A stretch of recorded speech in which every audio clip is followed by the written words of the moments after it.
Hey guys, it's Mandy. And I'm Sammy. And this is episode number 7 of the Spooky Quicky podcast. Yes. Here we are. So last week we actually did a ghost hunt. So that was technically last week's episode, but y'all have to check that out. Where can they find that? Yeah, we were trying to figure out we wanted to make that episode 7 because we've been talking about a ghost hunt. I filmed it live on my Instagram. If you want to go back and watch it, it is on my Instagram. We went to the Brand Library in Glendale. Yeah, so you can watch it at the Art of Sammy Ruiz on Instagram, because we were going to try to film while we're doing the ghost hunt, but there's just 2 of us, so it kind of made it difficult. We were going to get some clips and maybe share them, but I think it just got really intertangled, so we'll probably keep them separate, but we'll always talk about them here when we do them, and we might miss a week of the podcast, and then that week we'll just redirect you to our lives that we did for the ghost hunt. Yeah. Right. So overall, we're going to recap this episode's scary story is going to be the recap of the ghost hunt. Yeah. So remember, if you have scary stories, paranormal stories, send them to us. We'll share them. But for this particular episode, we will just backtrack on our ghost hunt for those of you that did not watch or haven't seen it yet. And we'll hit some of the key points of what happened. But first, I think we'll jump into our movie review. Dun, dun, dun, dun, dun. This movie, it's a little older. It was made in 2014. Now, this movie, personal favorite. There's going to be some haters out there. I've known some haters that have talked mess on this movie. I don't respect that. You know, you can talk shit about whatever you want, but this movie is one of my favorite movies. It's my comfort movie. It's like, oh, you have your period? You got a cold? Watch this movie. Anything, anytime, anywhere. Happy, sad, whatever. This is my favorite movie, like top 5 favorite movies. And it is Paranormal Activity, the marked ones. Woo! So this one is obviously a part of the Paranormal Activity franchise, and it is number 5 yeah, in the franchise. The 5th one. The order is so strange because some of the stories, like, it's technically ghosts, you know, but like it doesn't go in order. You don't know because each one is a different set of people, different place, different time, whatever. It's really weird to go watch them in order, so you can kind of watch them out of order. It doesn't really matter, right? What would you say? No, well, I would say number 5, you probably want to watch at least number 1. Oh, always the first one first. Because not only to get the idea, but this one does connect to number 1. And that's why, another reason why I really love it. Because, like I said, they're all over the place. And this one does connect with the original one. Mm-hmm. Unlike the others. Yeah. At the end, we're going to spoil this. So. Yeah, but this is old, 2014. You guys. Yeah. Come on. So if you don't want to spoil... That kid's already a teenager. If you want to go see it first, pause it now. But yes, this one does, at the end of Paranormal Activity, the marked ones, number 5, it ties into Paranormal Activity number 1. There's a scene... well, let's start out with what this one's about more. If you haven't seen the first one, you should go watch the first one, then this one, if you don't want to watch any of them. But you can watch this one alone, but you're not going to understand the ending quite if you don't watch the first one. It'll make sense better if you watch the first one. But this one starts in Oxnard, California. Oxnard, yep. Oxnard. You can tell I'm not from here. Oxnard is located... north. It's like Ventura County, kind of. That's not really relevant, but it's a Chicano-based town, little city. Yeah. So it starts with the main character, Jesse, and his best friend, Hector. And there's a girl, Marisol. They all live in at least the girl and the guy, I think, live in the same apartment complex. Hector lives somewhere else, but he's always there. He stays at Jesse's house. They're best buddies. They just graduated. Well, Jesse just graduated high school. So it shows him graduating, which means he's about to be 18 years old, his birthday. And that's kind of where the magic happens. This one's more based on witches than ghosts, right? Well, yeah, let me quickly say, this is like Paranormal Activity Part 1. This is like a found footage type. Mm-hmm. Oh, yeah. Yeah, it's like a handheld camera. The friend, Hector, he's the secondary character. Mm-hmm. He's filming the whole thing. Jesse's the lead character in this. He just graduated, like Mandy said. Yeah, it opens up to him graduating. They're filming it, and Hector brought the camera, and he's filming everybody, and he's like, oh, it's clear, it's very legible, not one of those messy ones. It's a nice handheld. Mm-hmm. But yeah, it starts off with two teenagers just horsing around. But in their apartment complex, there's a witch that lives there. Yeah, downstairs. They call her a bruja, which is witch in Spanish. And so Jesse's family has known her since they were very young. Mm-hmm. And Jesse's mom, it shows that Jesse's mom actually passed away when she was giving birth to him. So he's never known his mom, but the lady downstairs has known the whole family, and the mom was I guess kind of chilled with her and stuff. So that already starts piecing it together a little early, right, with his story. And then he turns 18, and then he notices this weird bite on his arm, and he's just like, some weird shit's happening, and he's like pulling little hairs out of his eyeball, and he's like, what the hell? And they run into another guy, I can't remember that guy's name right now. What is his name? The guy that's also just turned 18 years old, and he's telling him, yo, this is gonna happen to you. You better just stop it before it happens to you. And like, he's like, what the hell's going on? And that guy had turned 18 before Jesse. But then they do some investigative work, and they find out, you know, there's been these witches that were collecting pregnant women basically, and their firstborn son to be like part of this like witch army. So it sounds very complicated, but when you watch it, it makes more sense, I guess. Do you remember the guy's name? No, I don't remember his name, but like Mandy said, he was also 18. Very side character. So this witch, like Mandy said, was gathering these moms who were giving birth to sons. Mm-hmm. The moms would die at birth, and when the son turned 18, a demon would inhabit these boys. So they start experiencing weird things. But I'm gonna tell you, this movie's hilarious. Like, it's really scary overall, but the beginning build up, before Jesse understands that he's like being possessed and this demon's starting to get in him, what does he do? He finds out he has superpowers, basically. Mm-hmm. So like, there's a scene that's really funny where he's like, he realizes like he was about to fall, but he like, something catches him and he's just kind of floating in free air. So he gets on this chair and he's like, all right, I'm gonna do it again. And Hector has the camera this time. He's like, all right. And he does it, and it's like, ooh, and he's just floating, right? Like in air. And then Hector, his friend, is like the comic relief, basically. He's so funny. He's my favorite character. This guy is like, all right, my turn. And he tries it, and it's just like, because he's not possessed. So it's just so funny because he's like, God, And I don't know, there's just so many funny scenes that I don't want to give away because I want you guys to watch it and really enjoy it like I do, because the shit's still funny and I've seen it like 300 times. But there's a scene, and what is it? My favorite. Sherlock Holmes. So if you watch it, like, you'll love it. You gotta watch it to understand what we just meant. Just remember, Sherlock Holmes. And then come back and tell me how much like that was funny and how much you love it. But I would say, the movie's it's kind of over the top. Like when Jesse realizes he has these superpowers, and he's like skateboarding. He's beating up all these gangsters. Oh, yeah. He's skateboarding, doing all these like crazy tricks. Flying and shit. But if it weren't for those two characters, Jesse and Hector, the actors, man, those characters are very relatable. They feel like guys I grew up with. Mm-hmm. That's what I really liked about this movie. Those characters you connected to. Realistic, yeah. Mm-hmm. There's even a scene where like Hector's in his house and like Jesse shares an apartment with his dad, sister, and grandma, and they have a little dog. And then Hector comes in and he's like eating it. He's like, dude, I'm so hungry. He's like, I'm eating a freaking tortilla, and it's just like a tortilla rolled up. And like, I don't know if you guys know, but we talked about it. Like, I don't know, there's that one friend, you go to their house, they have no food. And I'm like, I remember that. Like, I had this friend that was vegan, like her parents were vegan. And at that time, you know, we were just eating these weird cardboard things. I don't even know what they were. And I was like, I'm starving. So I really relate with that too. It's just super funny. Yeah, there's always that one friend that never has no food. They're kind of poor. Yeah. But yeah, Jesse lives with his father and his grandma. The grandma's very relatable. She felt like a real Mexican grandma. Yeah. Jesse's grandma. She's sweet. And she's also got like the religious side to her. You can see there's some crosses hanging in their house. And there's a scene where she's trying to do, the egg, the Olympia, and she's trying to clean him. Mm-hmm. And then all of a sudden, there's a point after Jesse's first having fun with it. And he's like, oh my God. But then he starts to get a little weirded out because they start playing with, what is it? Simon Says. That toy Simon Says or something, right? It's like a kid's toy, dude. Yeah, and like you push the buttons, and then they push the button, and they're asking it questions somehow. He's like, "Are you good or bad?" And then it stops answering the questions, and they're like, "What the hell?" And the grandma's like, "No." She's like, "Get this shit out of here," in Spanish or something. And it's like, huh? And you start realizing something weird's happened. And there's a scene where they go in the store, and Jesse's like, he gets angry and he's freaking out. And his friend, it's not his girlfriend, it's just an old school friend or something. He starts like fucking up this guy that she's talking to, right? She like pushes him real hard and it's like, what the hell? And he gets real defensive, and he's not like that. Mm-hmm. So you can tell he's leaving and something's coming in, and the friends are like, what the hell, Jesse, what are you doing? So that's when it starts taking a turn, and they start doing like some investigative work and look into the witches and all this stuff, right? Like, yeah, the two friends kind of, they're like, what's up with him, right? Yeah, actually a cool cameo in this movie is Richard Cabral. If you don't know who he is, he was in Sons of Anarchy. Yeah. He's in, the Mayans. I think he's in the Mayans. Did he come on? One of those, yeah. But he's an upcoming Mexican actor from somewhere from LA. But you'd recognize him if you saw him. But yeah, he makes a cameo in this.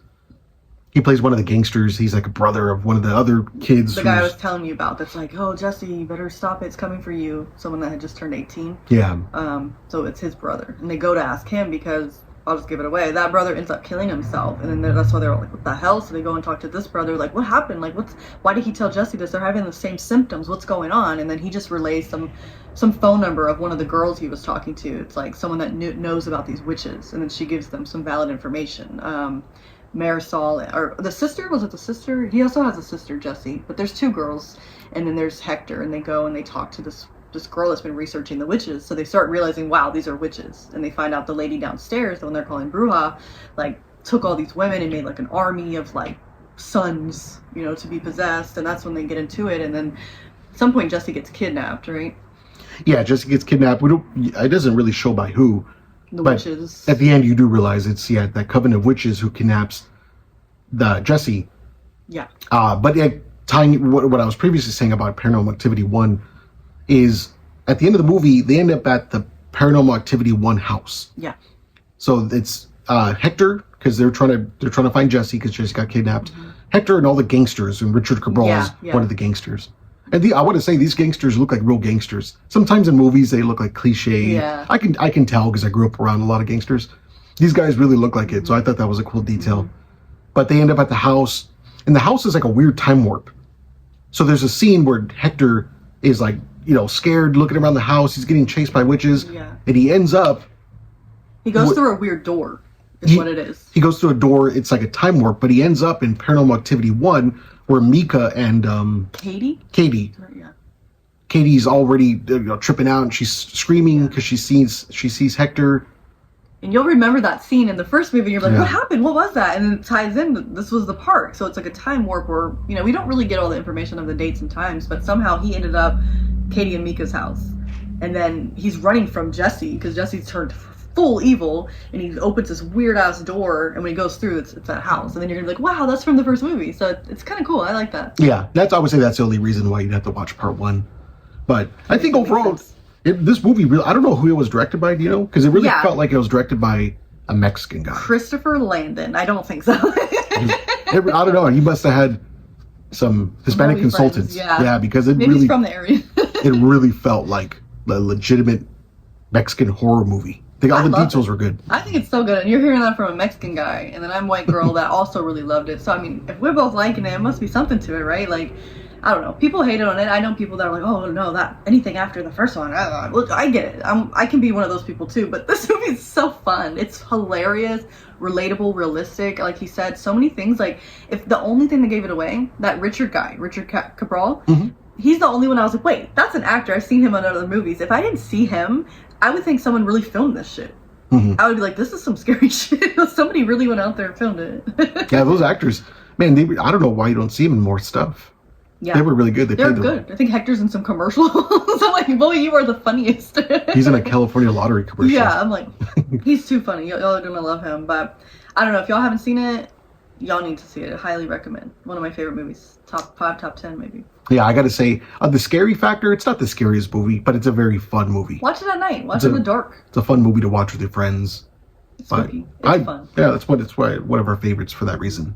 We rewatch it and we own it on DVD. Mm-hmm. But I think it's streaming on Hulu or something. It's somewhere. We just saw it. No. I think it's Paranormal, Paramount Plus. It's on there. Because they have the other new one on there too. But yeah, so go watch it. Now we will jump into our ghost story, which is our ghost hunt that we did at the Brand Library. We went, last Wednesday maybe? Something like that. Yeah, last Wednesday was. Yeah, which you can rewatch on Sammy's Instagram page, at the Art of Sammy Ruiz. So we drove to the Brand Library, which is in Glendale, California. You know a little bit of history about it? Or? Yeah, it was, the Brand Library is named after Leslie Brand, right? Mm-hmm, that was his name? Mm-hmm. He's kind of like the godfather of Glendale. Pioneer of Glendale. If you know Glendale, Brand is a big street, so that's kind of named after him. But it was, he lived there for a period of time. Do you know, I forget when? His wife, he died in 1920 something. So I think it was 1904 it was built. I believe it was 1904. So 20 years or something probably. Mm-hmm. Then the wife died in the 40s, I want to say. She died after him. So it was left to her after he died, and then she, as his will, once she passed away, it would be left to the city to turn into a library and then a public garden, right? Mm-hmm. So that's why it was just it's open. It's a literal library now. You can go. Y'all can check it out. We haven't been inside. I've never been inside. You've never been inside, huh? No. We want to plan that, but it's cool outside. It's cool. There was a tower area that we researched. Apparently, that used to be his little spot that he would hang out at. So we went under there, and we put down the little cat balls. That was Didn't he die in there? I wasn't sure exactly what room he died in, but he did die at the Brand Library. Yes, but we weren't too sure where, because it's kind of maybe been a little bit renovated. I'm not too sure. We'll have to do some more digging for that one. But yeah, we put the cat balls down, and they're supposed to move and light up if they get any movement. We didn't have any movement with that, but Sammy and I walked under the tower and towards the front. And we asked it at some point. We were asking multiple questions, right? Like, is there anyone here? Any spirits? Any non-spirits? Just a series of questions, right? Like, give us your name, give us a word. So eventually we were like, okay, give us, if there's a few of you, I think we asked how many spirits are here, and at some point it was like 7 or something, we were like, oh, okay, can you give us your names? But it just kept like, we did pick up on some names, but it just kept going and going, and I was like, I think they're just messing with us. I was like, if you want us to leave, say Sammy, I think I said, say one of our names or say Sammy. All of a sudden, clear as day, like, Sam. And then like people that were on the live were even like, it said Sam. We had like 2 or 3 other people. I heard Sam, and I was like, oh my god, they want us to leave, they're annoyed with us. So I think that was kind of like the highlight of it. What do you think? Yeah, this is definitely the spirit box session. Or the EMF reader was going off like crazy. Oh yeah. But that one's kind of hard to say because it's obviously a working building, so there's electrical outlets and stuff. Yeah. So it might have been reading that stuff, but the spirit box, that was the more convincing part that we got. To hear a name like that, and it's just like, and people were even like, oh shit.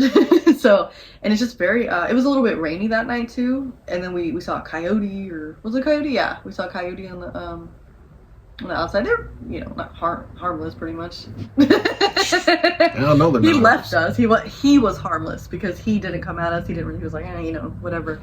And then if you've been there, you can go behind it, and there's actually, Leslie Brand is buried up there along with some family members and some architects and stuff like that. We can't walk up there at night because it is insanely dangerous. Like, what kind of wildlife do you think's up there? Yeah. So really quick, his tomb that he's buried in is kind of weird looking. It's like a big pyramid, but it's kind of way up there. It's like you're hiking at that point up in the mountains. Y'all should have saw it. It was scary. It's completely dark, and it's like up the mountain in a curve. Yeah. But considering the wildfires that had just happened in LA, it's not a good time to go up there because there's most likely bears and mountain lions. We just saw that coyote, so they were stirred, And we heard that owl, and it's not terrifying, but he was scary. He made the ambiance a little bit. It was definitely spooky.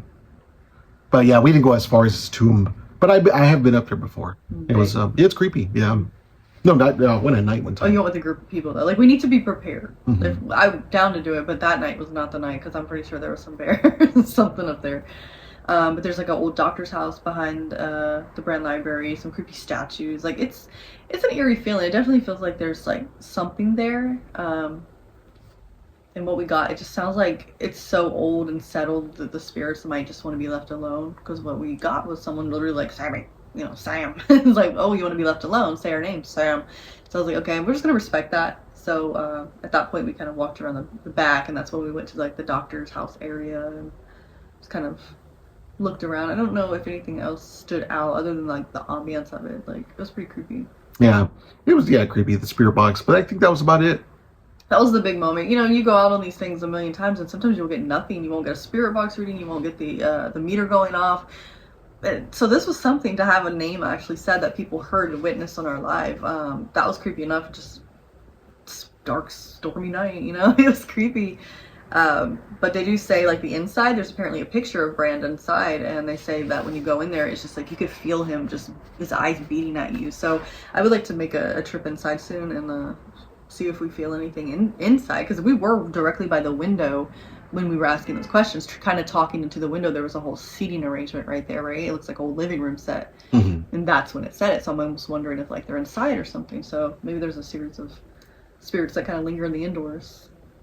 Yeah, maybe. We'll try to do it inside. I'm sure we'll probably get kicked out, but maybe not the spirit box and stuff, but we'll see if the energy is weird. Yeah. But yeah, if you were to Google, haunted places in LA, that's one of the spots that would come up, the Brand Library. But even though we have hit some of the more popular spots like the Suicide Bridge, the Brand Library, places like that, anywhere is haunted, really. You can get a ghost anywhere. So we could do another one from here. From anywhere. There's our little nook. So yeah, so the next one we're gonna try to do maybe a live on YouTube, so that would be the next maybe episode 8 or 9. We'll try to figure that out. That's how we did it last time, but we'll probably just call the podcast episodes, in order, and then we'll let you know when we do a ghost hunt, and it's just gonna be stuck to one of our pages. So that's how this one is. Yeah. But it was fun. If you guys know any like haunted places around, SoCal that are accessible,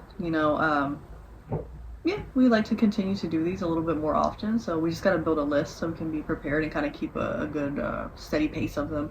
Not be like, 2 months later, So let us know any creepy stories, any paranormal places that we are allowed to explore. We'll appreciate it. And then last weekend, Sammy actually did a spooky event. You want to tell them how it went? Yeah, it was called the Halloween on V-Day. It was at the Monarch Studios, and it's located in LA, Boyle Heights.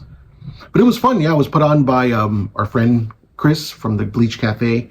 There's a lot of cool vendors. I was given the opportunity to make like a photo op. It was like a 90s backdrop. A 90s backdrop with some of the Halloween homies that I draw.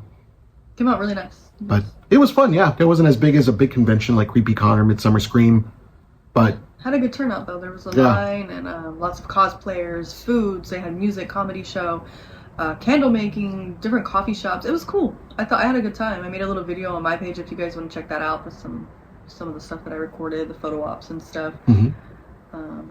But I think it was cool. It was a fun time. Yeah, I always enjoy doing small ones, big ones, because I like talking to people about scary movies. And we met some lady that likes Smile too. Yeah, she was fun. You don't meet too many people that like Smile too. Yeah, I know you guys' opinions may vary, but we're a big fan of Smile 2. Smile 1 was cool, set the the bar of it, but then 2 was definitely we loved it, and we loved the soundtrack, and that's what we were talking about with that lady. Like it's insanely spooky, and we put it on when we're driving on dark roads, and it's awesome. So if you need a spooky soundtrack, just type in on Spotify. It's the Smile 2 soundtrack. Yeah, really good. I watch it like once a week.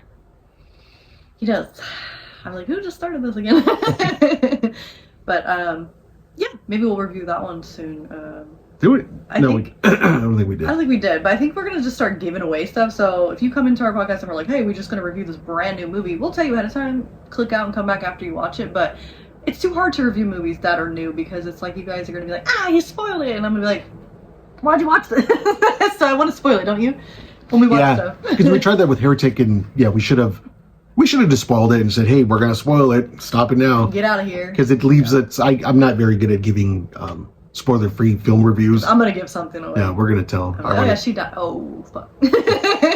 So we'll just start spoiling them. Yeah, we'll let you know ahead of time, though. So, but we're actually going to go see a movie tonight, and that movie is...